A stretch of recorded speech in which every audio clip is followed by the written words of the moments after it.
Indonesia sebagai negara majemuk mengacu pada keberagaman dalam berbagai aspek seperti suku, agama, ras, dan budaya. Keberagaman ini merupakan salah satu ciri khas yang membedakan Indonesia dari banyaknya negara lain di dunia. Assalamualaikum warahmatullahi wabarakatuh. Di video kali ini saya akan membahas gagasan mahasiswa tentang Pancasila.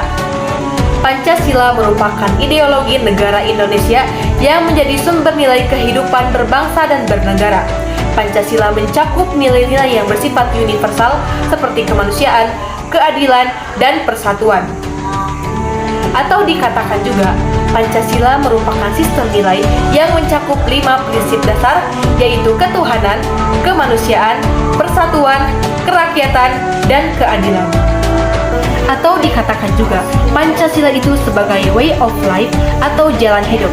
Di sini, Pancasila diibaratkan sebagai jalan, negara sebagai kendaraannya, dan kita warga negara sebagai penumpangnya. Kita sebagai penumpang memiliki tujuan untuk pergi ke suatu tempat. Namun, ketika kita tidak mengetahui jalannya, apakah kita akan sampai ke tempat tujuan tersebut? Tentunya tidak. Dari analogi tersebut bisa disimpulkan bahwasannya Pancasila itu merupakan arah, merupakan jalan, merupakan pedoman hidup bagi bangsa dan negaranya. Tentunya bangsa dan negara Indonesia. Bangsa negara Indonesia ini memiliki cita-cita yang luhur, sebagaimana termaktub dalam pembukaan Undang-Undang Dasar Negara Republik Indonesia tahun 1945 pada alinea kedua yang berbunyi, dan perjuangan pergerakan kemerdekaan Indonesia telah sampailah kepada saat yang berbahagia dengan selamat sentosa mengantarkan rakyat Indonesia ke depan pintu gerbang kemerdekaan Indonesia yang merdeka, bersatu, berdaulat, adil, dan makmur. Dalam kalimat tersebut tercantum cita-cita bangsa Indonesia, yaitu merdeka, bersatu, berdaulat, adil, dan makmur. Pancasila terdiri dari 5 sila, yang dimana setiap silanya memiliki lambang masing-masing dan mengandung nilai-nilai yang mencakup seluruh aspek kehidupan. Sila pertama, ketuhanan yang Maha Esa. Sila ini mengandung nilai religius, yaitu keyakinan bahwa Tuhan yang Maha Esa adalah pencipta semua makhluk. Sila ini juga menegaskan bahwa setiap warga negara bebas beragama dan menjalankan kepercayaannya masing-masing, serta mengajarkan toleransi. Namun pada kenyataannya, terdapat berbagai permasalahan yang bertentangan dengan nilai ini, seperti intoleransi beragama, masih terjadi diskriminasi dan perlakuan tidak adil terhadap kelompok agama tertentu, baik mayoritas maupun minoritas, seperti sulitnya membangun rumah ibadah bagi agama tertentu, atau tindakan persekusi terhadap kelompok minoritas. Diskriminasi dalam kebijakan publik. Beberapa kebijakan daerah atau aturan lokal terkadang cenderung diskriminatif terhadap agama tertentu, seperti adanya perda syariat di beberapa wilayah yang memaksakan aturan agama mayoritas sehingga minoritas merasa terpinggirkan. Sila kedua, kemanusiaan yang adil dan beradab, menekankan pentingnya keadilan, kemanusiaan, dan penghormatan terhadap hak asasi manusia. Namun dalam kehidupan sehari-hari, masih banyak realitas yang bertentangan dengan sila ini, seperti ketimpangan sosial dan ekonomi. Banyak masyarakat yang hidup di bawah garis kemiskinan, sementara segelintir orang memiliki kekayaan yang melimpah.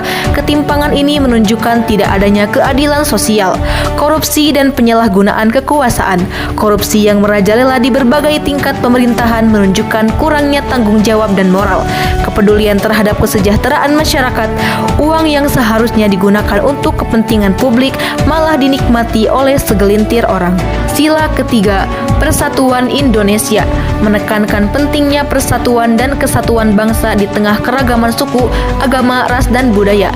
Namun, dalam kehidupan saat ini masih banyak realitas yang bertentangan dengan nilai-nilai ini, antara lain meningkatnya sentimen SARA, Konflik dan kelahiran kelompok antar berdasarkan suku, agama, ras, dan antar golongan masih sering terjadi. Sentimen ini memicu perpecahan di masyarakat dan sulitnya persatuan. Melemahnya rasa nasionalisme. Rasa nasionalisme yang semakin luntur di tengah kemajuan teknologi dan budaya asing, banyak orang, terutama generasi muda, mulai mementingkan kepentingan pribadi. Sila keempat, kerakyatan yang dipimpin oleh hikmat kebijaksanaan dalam permusyawaratan perwakilan. Sila ini mengandung nilai kerakyatan, yaitu bahwa kekuasaan berada di tangan rakyat dan keputusan harus didapatkan melalui musyawarah.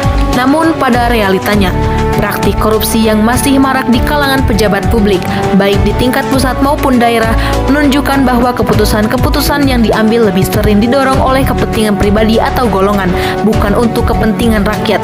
Hal ini merusak kepercayaan masyarakat terhadap sistem pemerintahan dan mengurangi kualitas. Politik dinasti dan nepotisme, di mana posisi-posisi penting dalam pemerintahan atau legislatif dijabat oleh keluarga atau kerabat dekat pejabat sebelumnya, seringkali terjadi di berbagai daerah. Kebebasan pers dan hak untuk mengancam pembatasan pemerintah, jurnalis dan aktivis yang menyuarakan kritik terhadap kebijakan pemerintah seringkali menghadapi intimidasi atau ancaman. Praktik demokrasi yang tidak seimbang.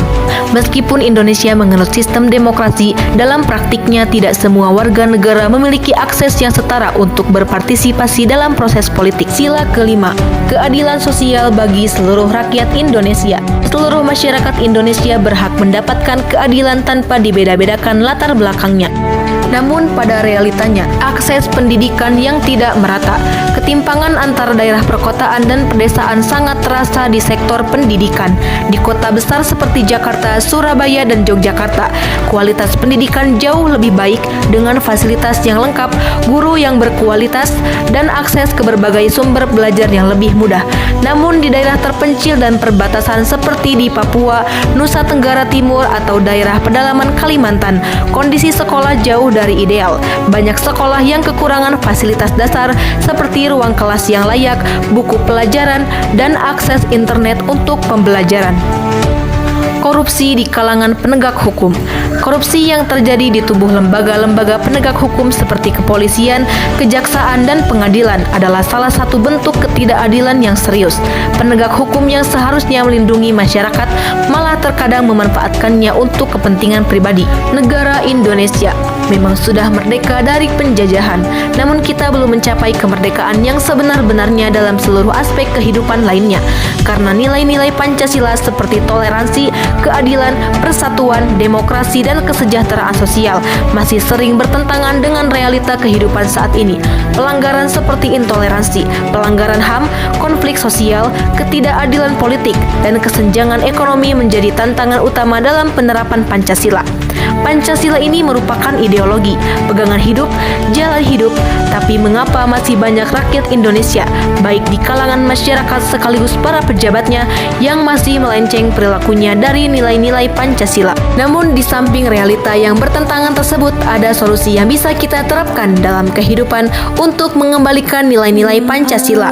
Di antaranya, pendidikan karakter dan Pancasila untuk membangun kesadaran akan pentingnya nilai-nilai Pancasila, penegakan hukum yang adil untuk memastikan keadilan tanpa diskriminasi, transparansi pemerintahan untuk meningkatkan partisipasi dan kepercayaan masyarakat, penguatan peran tokoh masyarakat, serta penguatan ekonomi lokal untuk mengurangi kesenjangan ekonomi dan menciptakan keadilan sosial bagi seluruh rakyat Indonesia.